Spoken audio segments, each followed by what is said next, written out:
In this industry, the misconception is that anybody has a clue, I think, really how it's going to play out. There are lots of spokespeople who will try and tell you exactly which application is going to have first and exactly when quantum computing is going to be meaningful for customers or which technology is going to turn out best. And we are still many scientific discoveries away from a global functioning quantum infrastructure that millions of people can use and participate in.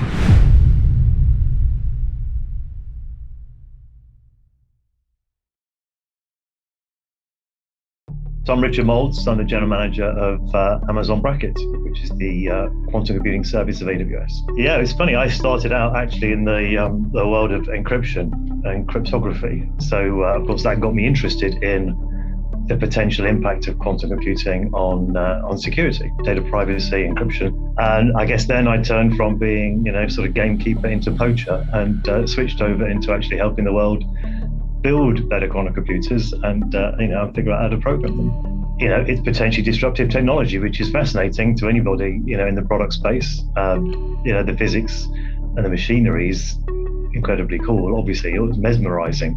But I'm an engineer really at heart, not really a scientist. And so, I'm sort of born and raised to solve problems. And so I'm as much interested in who's going to use quantum computing, what are they going to do with it, when is it going to be real? What does the commercial model actually look like? What are these things actually worth from a value proposition? From our point of view at AWS, it's all about getting as many people, as hands-on as quickly as you can. Our philosophy is the more people can experiment with the technology, can experience it, the faster we as a community can innovate. And so that's what we tried to achieve. So we brought together a set of different types of quantum computers. There's at least half dozen different ways you can build one of these machines, different properties, different characteristics. So our goal was to get at least one example, maybe two examples of each of the different types and make them all available to customers side by side. You see stories, people talking about like quantum watches and quantum laptops and quantum iPads. I think that's, who knows what might happen in the future, centuries away. But no, that's the wrong picture to think of these quantum computers as being, replacements somehow, multidimensionally faster than current machines that somehow replace classical computers. That's not the case.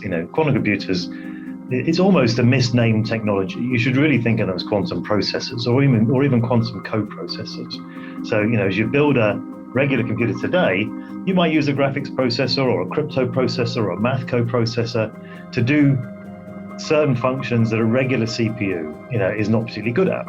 And in a sense, the quantum machine is just an application specific or at least limited to a certain set of mathematical problems. So really you should think of quantum computers as really being a quantum co-processor to solve certain mathematical functions, as a sidekick of a classical machine. In this industry, the misconception is that anybody has a clue, I think, really how it's going to play out. There are lots of spokespeople will try and tell you exactly which application is going to have first and exactly when quantum computing is going to be meaningful for customers or which technology is going to turn out the best and which particular measure or benchmark is going to be the most interesting to customers down the road. I don't think anybody really knows. We are still many scientific discoveries away from a global functioning quantum infrastructure that millions of people can use and participate in. What happens when this stuff is useful? One day, somebody using a cloud service like AWS, would decide to use, this CPU, this GPU, this QPU, and not even think about it. They're just different types of processors that do different types of things. And, they're essentially available, to an infinite level of scale.